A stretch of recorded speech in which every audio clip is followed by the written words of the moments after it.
രാജ്ഭവന് മുന്നിലുള്ള പ്രതിഷേധത്തിന്റെ ദൃശ്യങ്ങളാണ് പ്രേക്ഷകർ ഇപ്പോൾ കാണുന്നത്. രാജ്ഭവനിലേക്കുള്ള SFI പ്രതിഷേധത്തെ പോലീസ് ബാരിക്കേഡ് വെച്ച് തടുത്തിരിക്കുന്നു. ഭാരതാംബ ചിത്രവിവാദത്തിന്റെ തുടർന്നുള്ള പ്രതിഷേധ അലയൊലികളാണ് ഇപ്പോൾ രാജ്ഭവന് മുന്നിൽ കാണുന്നത്.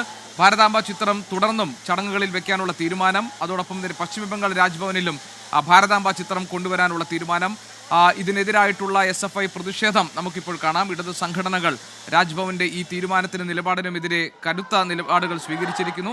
സർക്കാർ ഈ നിലയിൽ രാജ്ഭവന്റെ ചടങ്ങുകളുമായി സഹകരിക്കുമോ എന്ന കാര്യത്തിലുള്ള ആശങ്കകൾ നിലനിൽക്കുകയാണ്. ഏതായാലും ഈ ഘട്ടത്തിലാണ് SFIയുടെ പ്രതിഷേധം കാണുന്നത്. ആ പ്രതിഷേധത്തിന്റെ ദൃശ്യങ്ങൾ നമുക്കിപ്പോൾ കാണാൻ കഴിയും. ഈ ദൃശ്യങ്ങൾ വരുന്നത് തിരുവനന്തപുരത്തെ രാജ്ഭവന് മുന്നിലാണ്. മനീഷ് മഹിപാൽ, ഞങ്ങളുടെ പ്രതിനിധി, ഈ പ്രതിഷേധത്തിന്റെ വിവരങ്ങളുമായി ഉണ്ട് നമ്മളോടൊപ്പം. മനീഷ്, എപ്പോഴാണ് ഈ പ്രതിഷേധം തുടങ്ങിയത്? എന്താണ് SFIയുടെ മുദ്രാവാക്യം? ഇപ്പോൾ ബാരിക്കേഡ് ഉപയോഗിച്ച് പോലീസ് തടയുന്ന ദൃശ്യങ്ങൾ കാണാം. ജലപീരങ്കി പ്രയോഗിച്ചല്ലോ, വിവരങ്ങൾ എന്തൊക്കെ?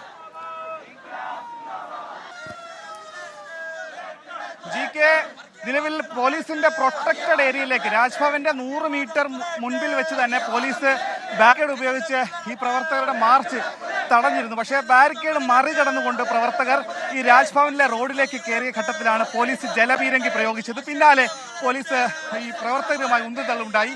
അങ്ങനെ ഈ ബാരിക്കേഡ് മറികടന്ന പ്രവർത്തകരെ അറസ്റ്റ് ചെയ്ത് നീക്കാനുള്ള പോലീസിന്റെ ശ്രമം പരാജയപ്പെട്ടു. നിലവിൽ ഈ രാജ്ഭവന് മുന്നിലെ റോഡ് ഉപരോധിക്കുകയാണ് SFI പ്രവർത്തകർ. SFI സംസ്ഥാന സെക്രട്ടറി അടക്കം 100 കണക്കിന് പ്രവർത്തകരാണ് ഈ മാർച്ചിൽ അണിനിരന്നത്.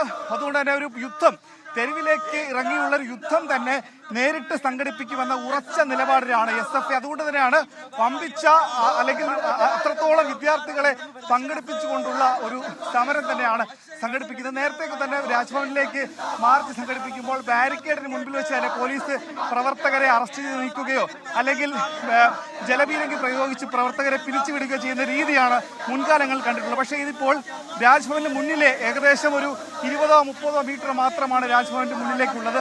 അവിടെ വെച്ച് തന്നെ ഈ പ്രവർത്തകരെ അറസ്റ്റ് ചെയ്ത് നീക്കാനുള്ള നടപടി പോലീസ് ആരംഭിച്ചിട്ടുണ്ട്. പക്ഷേ പ്രവർത്തകർ നിലവിൽ ഈ റോഡിൽ അണിനിരന്നിരിക്കുകയാണ്. ഇവിടെ നിന്ന് മാറാൻ തയ്യാറല്ല, റോഡ് ഉപരോധിച്ചിരിക്കുകയാണ്. ഇവിടെ നിന്നും ഈ ബാരിക്കേഡ് മറികടന്നുകൊണ്ടാണ് പ്രവർത്തകർ ഇവിടേക്ക് എത്തിയത്. മാനവീയ വീഥിയിൽ നിന്നും തുടങ്ങിയ പ്രതിഷേധ മാർച്ച് രാജ്ഭവന് മുന്നിൽ വെച്ച് പോലീസ് തടഞ്ഞുവെങ്കിലും പ്രവർത്തകർ അത് കൂട്ടാക്കിയില്ല. ബാരിക്കേഡ് മറികടന്നുകൊണ്ട് ഈ ജലപീരങ്കി പ്രയോഗിച്ചെങ്കിലും അതെല്ലാം മറികടന്നുകൊണ്ടാണ് SFI പ്രവർത്തകർ രാജ്ഭവന് മുന്നിലേക്ക് എത്തിയത്. ഗവർണർ മാറി നിൽക്കണം, ഗവർണർ ഭാരതാംബയെ ഒഴിവാക്കണം, രാജ്യത്തിന്റെ ഭരണഘടന അംഗീകരിക്കണം, രാജ്യത്തെ ഭരണഘടനയാണ് അതിന് നട്ടൽ എന്ന മുദ്രാവാക്യം ഉയർത്തിക്കൊണ്ടാണ് SFIയുടെ മാർച്ച് രാജ്ഭവനിലേക്ക് ഉള്ളത്. ഇതിനോടകം തന്നെ CPMന്റെ സംസ്ഥാന സെക്രട്ടേറിയറ്റ് നിലവിൽ നടന്നുകൊണ്ടിരിക്കുകയാണ്. നിലവിൽ രാജ്ഭവനിലെ പരിപാടികൾ പൂർണ്ണമായും സർക്കാർ പരിപാടികളിൽ നിന്നും ഒഴിവാക്കണമെന്നടക്കമുള്ള കാര്യങ്ങൾ CPMന്റെ സംസ്ഥാന സെക്രട്ടേറിയറ്റിലായിരിക്കും അത് സംബന്ധിച്ച തീരുമാനമുണ്ടാവുക. ഇത് സംബന്ധിച്ച് ഗവർണറും അതേ നിലപാടിൽ തന്നെ ഉറച്ചു നിൽക്കുകയാണ്. ഇന്നത്തെ പരിപാടി, ഇന്ന് പശ്ചിമ ബംഗാൾ രൂപീകരണ ദിന വാർഷിക ആഘോഷം നടക്കുന്ന ദിവസമാണ്. ഇന്നത്തെ പരിപാടിയിലടക്കമുള്ള ഇനി എല്ലാ പരിപാടികളും, ഇനി വരുന്ന 21-ാം തീയതി ദേശീയ യോഗ ദിനമാണ്. അന്നടക്കമുള്ള എല്ലാ പരിപാടികളിലും രാജ്ഭവനിൽ ഭാരതാംബയുടെ ചിത്രം വയ്ക്കാനും ആ ചിത്രത്തിന് മുൻപിൽ വിളക്ക് കത്തിക്കാനും പിന്നീട് അവിടെ പുഷ്പാർച്ച നടത്താനുള്ള തീരുമാനത്തിലേക്ക് കേരളത്തിൽ മാത്രമല്ല പശ്ചിമ ബംഗാളിൽ കൂടി കേരള ഗവർണർ തീരുമാനമെടുത്ത അങ്ങനെ കടുത്ത നിലപാടിലേക്ക് നീങ്ങുന്നു. ഒരു വശത്ത് CPMും CPIയും ഇതിനെതിരെ വലിയ രീതിയിലുള്ള പ്രതിരോധം തീർക്കുന്നു. അങ്ങനെ മന്ത്രി തന്നെ നേരിട്ട് ഒരു പരിപാടിയിൽ പ്രോട്ടോകോൾ ലംഘനമെന്ന് രാജ്ഭവൻ ആരോപിക്കുന്നു. അങ്ങനെ ബഹിഷ്കരണം നടത്തുന്നു. അങ്ങനെ മന്ത്രി നടത്തിയത് കടുത്ത ലംഘനമാണെന്നുള്ള ആരോപണം രാജ്ഭവൻ പത്രക്കുറിപ്പിലൂടെ അറിയിക്കുന്നു. പക്ഷേ നേരിട്ട് പ്രത്യക്ഷത്തിൽ മന്ത്രി V ശിവൻകുട്ടിയെ വിമർശിക്കാൻ രാജ്ഭവൻ തയ്യാറായിട്ടില്ല. ഗവർണർ നിലപാട് കടുപ്പിക്കുക മാത്രമാണ് ചെയ്തത്.